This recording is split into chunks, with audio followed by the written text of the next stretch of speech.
you all know, like the basic kind of premise, basic Buddhist premise is that delusion is the cause of our problems, not seeing things as they actually are. And so the obvious question that comes from that is how do you stop seeing things, through the distorting lens of ingrained beliefs, habituated patterns? Do you know what I'm talking about? Do you have any experience of that? Seeing things through the lens of habituated patterns? How to see things clearly as they actually are, to be able to shine clear light on what's happening.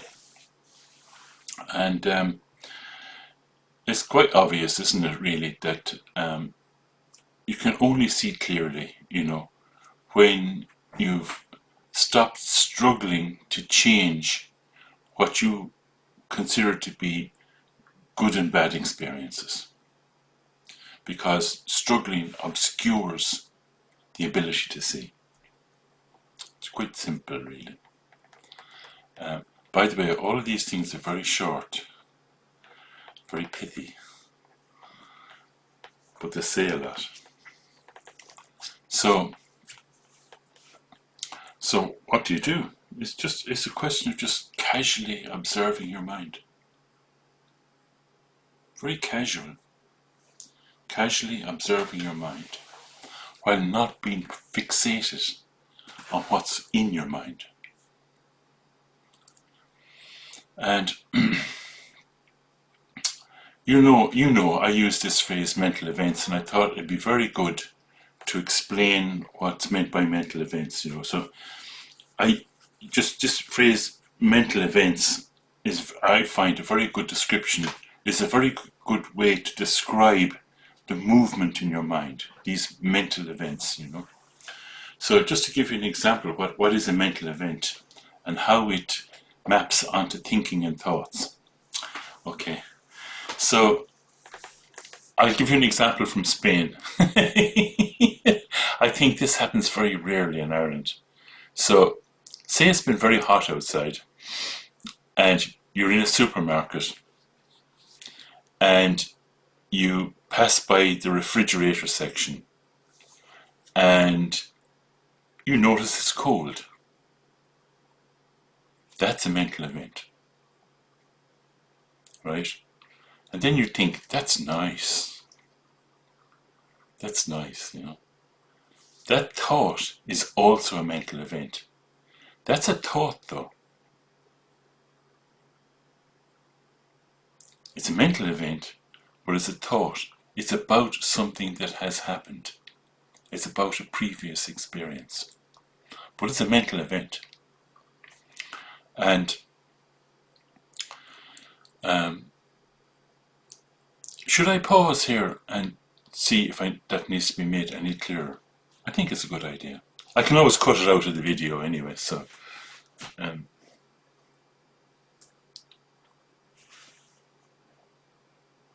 this difference between a thought and a mental event. Even though a thought is a mental event, it's a type of mental event.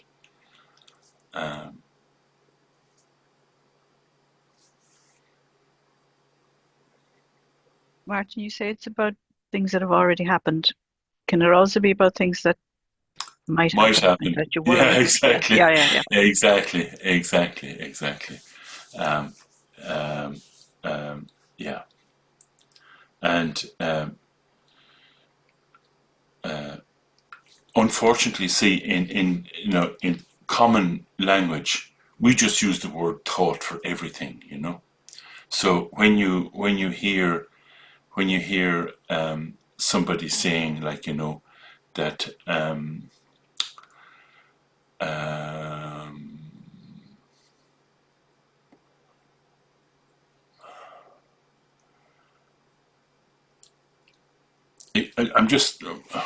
it can be confusing. So using this more precise language, a mental event, and you see, a mental event can trigger a series of thoughts. Just like that, like, I'm cold, who left the door open?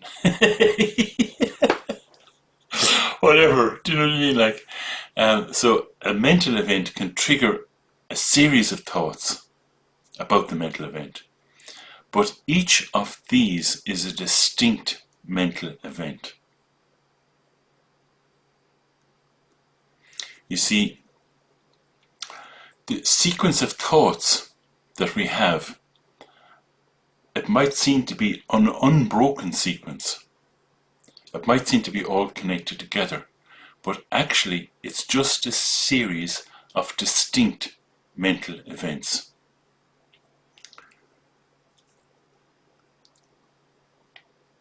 It's very important to understand this, because and to have this perspective on the movement in your mind. Distinct mental events that frequently we assume are connected, but actually what we experience are distinct mental events. I'm going to pause there. So please. So the first thought, that's our first act of engagement with the whatever is happening. And then, so it's our first conscious act of engagement. Yeah, but the difficulty, Catherine, is that when people are describing the sensation of cold, they describe it as a thought. Do you see? So what you're saying is very accurate. That's the correct understanding. So like, say, you have a mental event that isn't a thought, it's an immediate sensation. Then you have a thought about it, right? So you're right. I just thought to make it clearer, that so when you say, oh, like, oh, you notice the cold, that's actually not a thought. It's simply a mental event. The mental event, Martin, being you feel the cold first, even the feeling of the cold, that sensation is the mental event. Yes, but also a thought is a mental event. So the value judgment then that comes after that, whether I like this or dislike, that's another mental event. That's right. But that you can label a thought because it's about something that has happened. It's an evaluation. It's So this, yeah. Because like, yeah.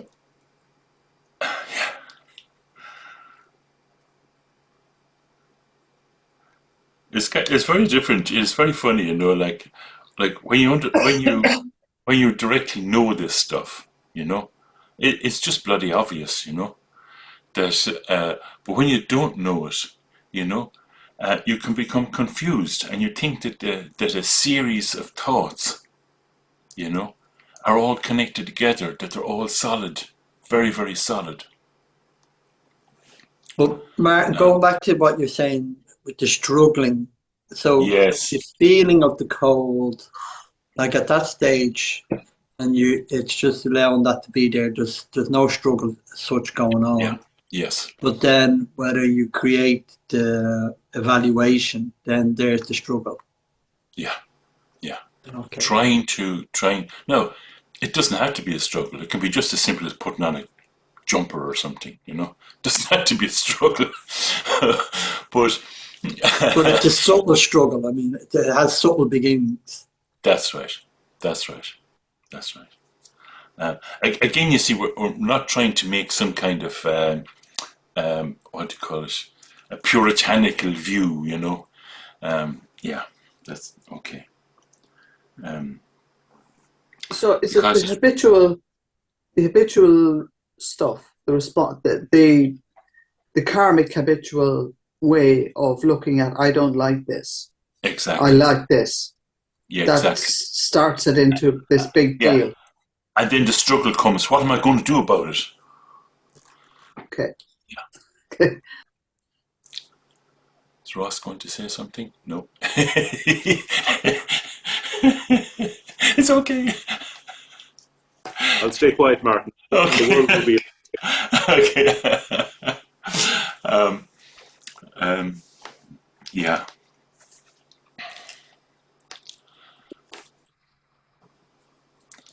So when you understand this thing about series of distinct mental events, each one of these is distinct. You see, they're not actually connected together. They're distinct. Even the fingers in my hand, they're distinct. They seem to be connected together, but they're actually distinct. Each is distinct. And I found it very important to actually explain this properly, and because then it allows you to start exploring your mind. As long as it's all like this, you can't see. As long as it's all like that, you can't see. I think So this, for me, is a really important process of teasing out, because the words really do matter, because they can lead us astray if we mistakenly attribute something to whatever. Yeah. But when Catherine, you asked the question earlier, is this our first act? But Martin was talking about, you were describing a sensation, which I understand isn't an act. That's right. On our part. So like Minja Rinpoche says, mind begins, then action comes. So there's a whole rigmarole that goes on before we act. It's the karmic stuff that plays in then. Now, I know you're all hoping for a little bit of peace and quiet where we sit together, but maybe a few more minutes of this will be useful, Martin. Yes, please. Yeah. I mean, to speak about what we call analytical thought, though. Yeah. Where you have a sequence of supposedly connected ideas. Now, I would say that we're not immediately aware. We'll say there may be gaps between it, but the assumption is that there are tendrils connecting them somewhere below the surface of cognition or whatever. Yeah. But you would say that there are real gaps there too, yeah? Real gaps. They are distinct. Otherwise there'd be no movement, you see. Think about it. That'll keep you quiet for a day or two. It was good fun. If they were distinct, there'd be no movement. Anyway. If they weren't distinct, Martin. No, if they weren't distinct, Yeah. there'd be no change.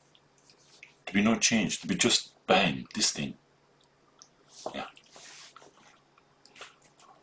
We can continue it in. We can once you've had taken your indigestion tablets, Ross. We can continue it in a bit.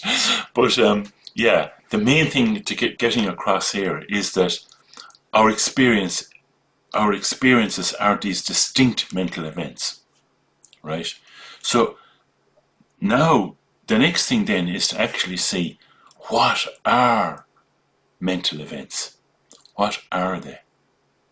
And so the example you're very familiar with that comes up all the time is the example of a mirror. Okay? And that can be very helpful.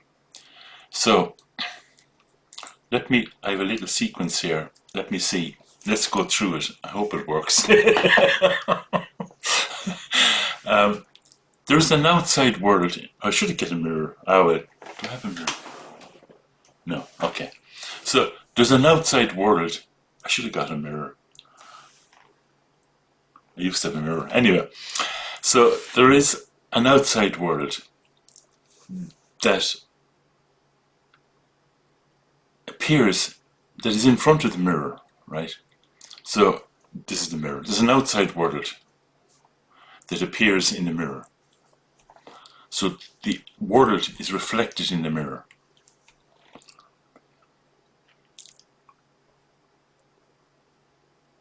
We have a mind just like that.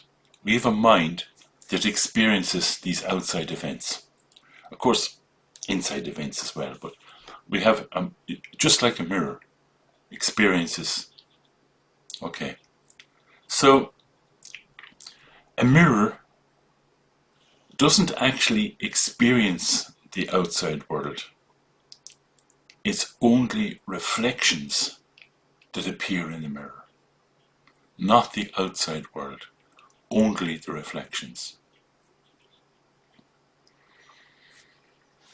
And reflections are quite different from the objects that are being reflected. Reflections, this is a very important point, reflections cannot harm the mirror.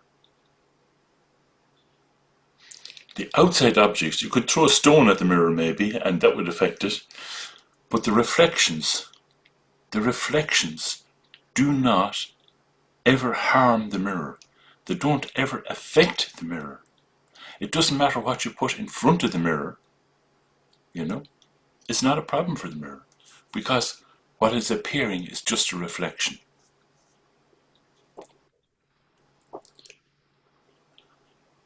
So in our own mind,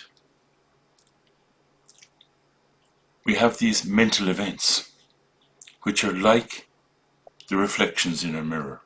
They're not the outside world. They are like reflections of the outside world internally.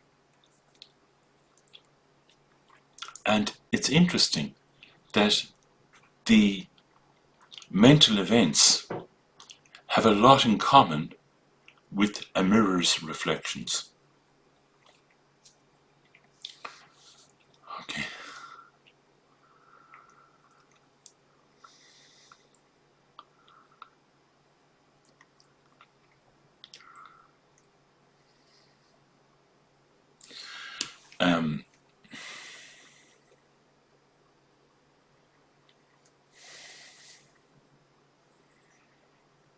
What do I mean?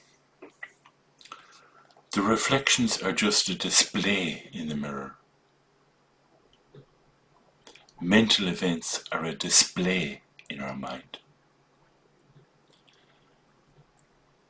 Reflections do not harm the mirror. Mental events appearing in our mind do not damage our mind.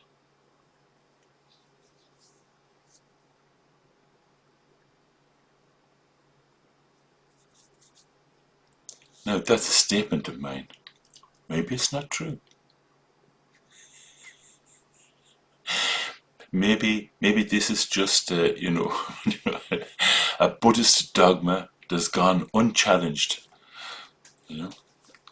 So actually, in order to see the nature of the mental event, you don't need an explanation. You can just look. You can just look. Let's do that for a moment or two.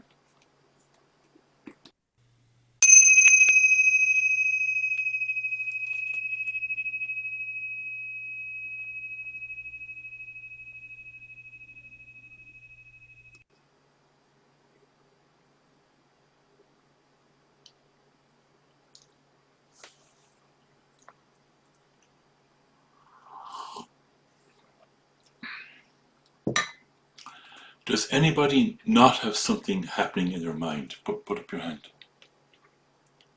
Is your mind completely blank?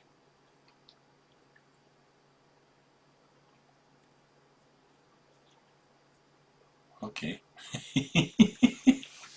So what we're observing here is not the mental event, but the characteristic of the mental event, what it really is. So we're not looking at the content of the mental event. We're looking at the characteristic of the mental event. what is the characteristic of the mental event? I've said it's like the mirror, but what is the characteristic of the mental event? You just look.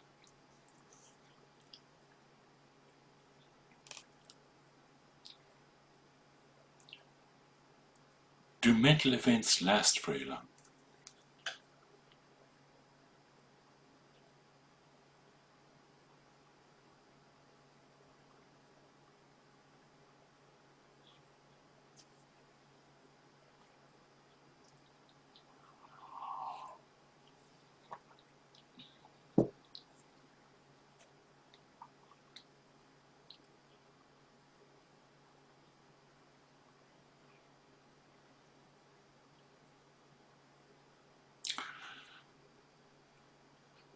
Do mental events somehow or other manage to continue after they've dissolved?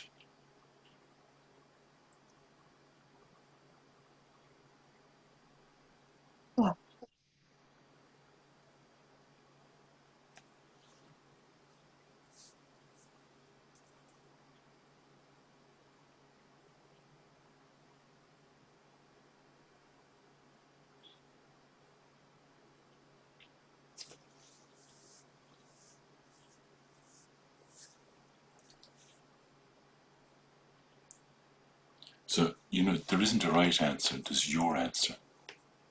How do you see it? How long do mental events last?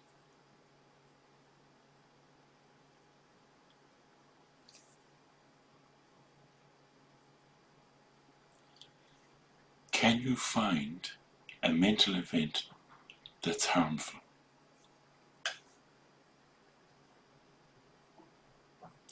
I didn't say disturbing, one that's harmful.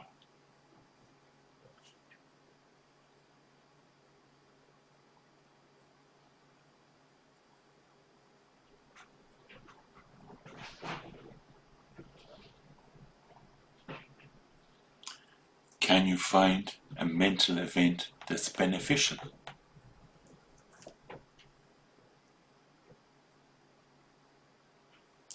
Not that you like, that's beneficial.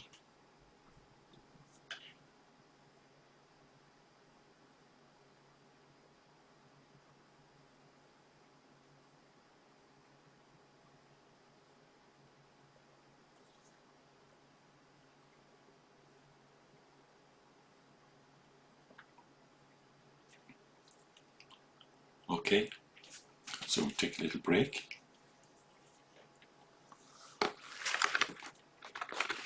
Would you like to clarify anything?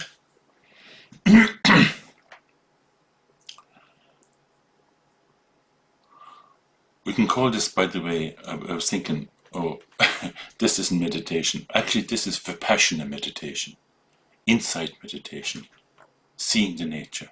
This is what this is.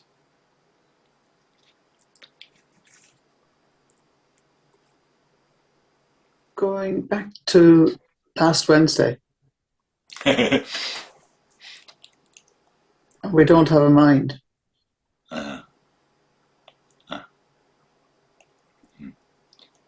Would you like me to say something? What? Yeah. That's what you discover about the mental events. The mental events, the mental events are simply like a display. They are non-existent. The thing about a display is it is, and I mean, I don't mean a display in a shop window. I mean display in terms of like a movie or, the thing about a display, movie is a very good example. The thing about a display is that it's a display, it has a reality as a display, but it's actually non-existent, The characters in Coronation Street don't actually live there.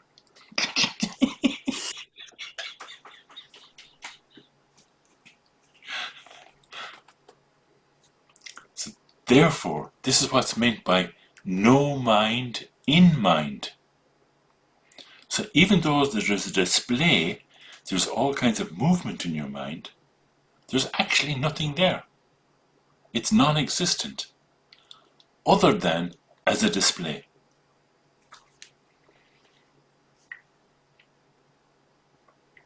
I'm delighted I can explain this. This is what I was hoping to be able to explain. I'm very happy.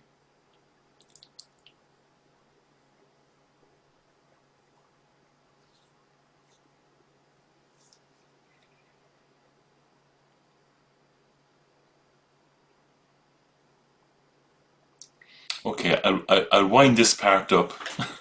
I can see Anya's dying to spend money. Okay, all this stuff, right? So, all this understanding and, models and metaphors and all the rest of it. So, but just getting down to the practical kind of side of things. So, when mental events appear, some of them that we like, some of them that we don't like, we actually abhor them. How can we deal with them? What method can we use? What method can we use to deal with mental events? And there's a very special secret method called effortlessness.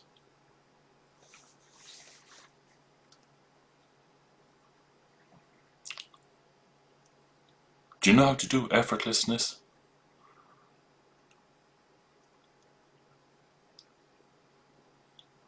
Effortless.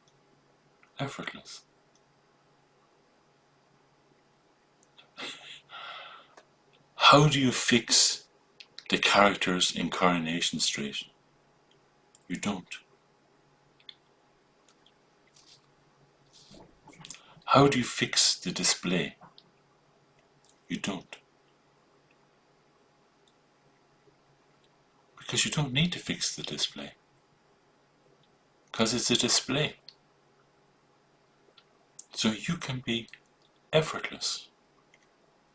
It's actually a sign that you've got the message. Just effortless. Resting.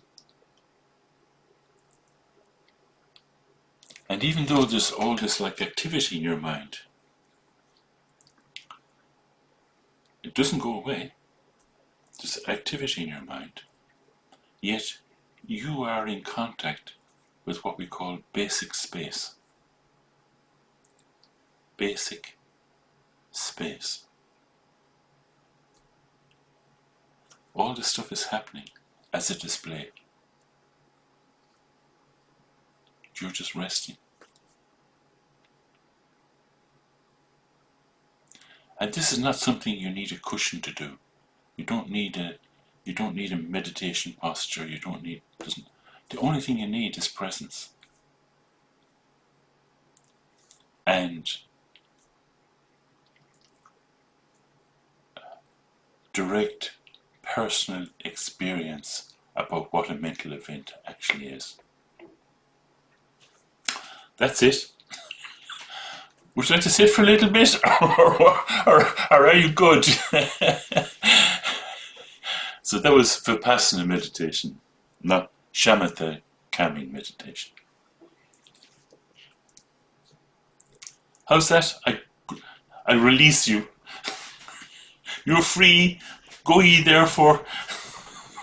Thank you, Martin. Thank you, Cecily. I think it would be good to sit. Oh, okay. Oh, Let's do that. Yeah, sit for a little while. Thank you. Okay. I'll use the big long bell this time. You'll need a chance to settle down.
Where is all the thinking gone?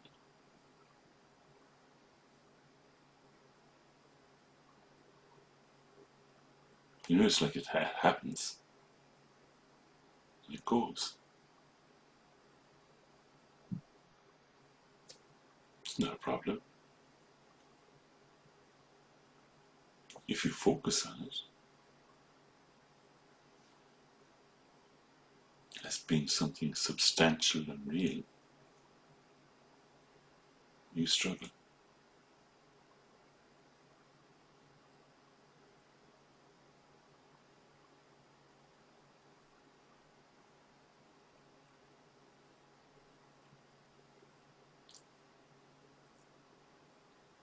This peace is natural. It's not created by anything.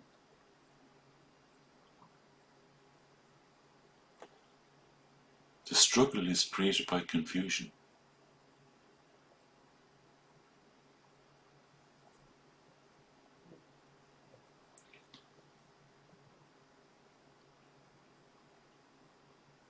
Trying to prevent confusion is confusion.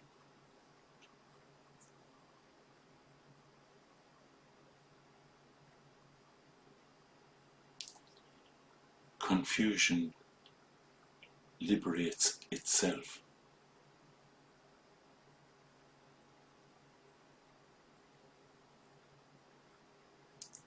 You have always been like this.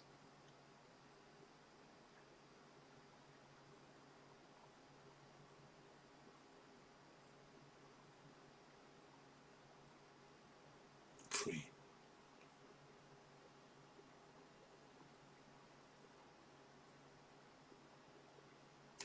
Kind. Joyful.